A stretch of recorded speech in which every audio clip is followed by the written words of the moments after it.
सदियों पहले की बात है। समुद्र की गहराइयों में एक सल्तनत जन्मी थी जिसकी राजकुमारी के किस्से दूर दूर तक मशहूर थे।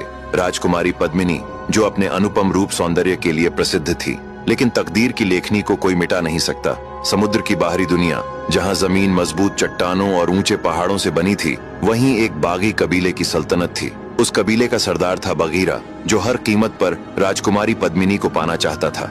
इसी फिराक में उसने समुद्री दुनिया पर हमला बोल दिया। राजकुमारी के बहादुर भाई ने उसके मंसूबों को भांप लिया और युद्ध होने से पहले ही राजकुमारी को समुद्र के बाहर एक सुरक्षित स्थान पर छुपा दिया। इसके बाद एक भयानक युद्ध हुआ जिसमें समुद्री योद्धाओं ने पूरी बहादुरी से लड़ाई लड़ी। अंततः बगीरा को हार का सामना करना पड़ा। उधर राजकुमारी पद्मिनी समुद्र के किनारे बैठी अपनी किस्मत पर रो रही थी। तभी कुछ समुद्री लुटेरे वहां से गुजरे। जब उनकी नजर इतनी सुंदर राजकुमारी पर पड़ी तो वे हैरान रह गए। उन्होंने राजकुमारी को पकड़ लिया और उसे शहर के बाजार में बेचने के लिए ले गए। राजकुमारी की सुंदरता अप्सरा के समान थी। उसे देखते ही एक बूढ़े व्यापारी ने उसे सोने के सिक्कों में खरीद लिया। उस नगर का राजा अत्यंत पराक्रमी और तेजस्वी था। उसके पास धन धान्य की कोई कमी नहीं थी, लेकिन किस्मत उससे रूठी हुई थी।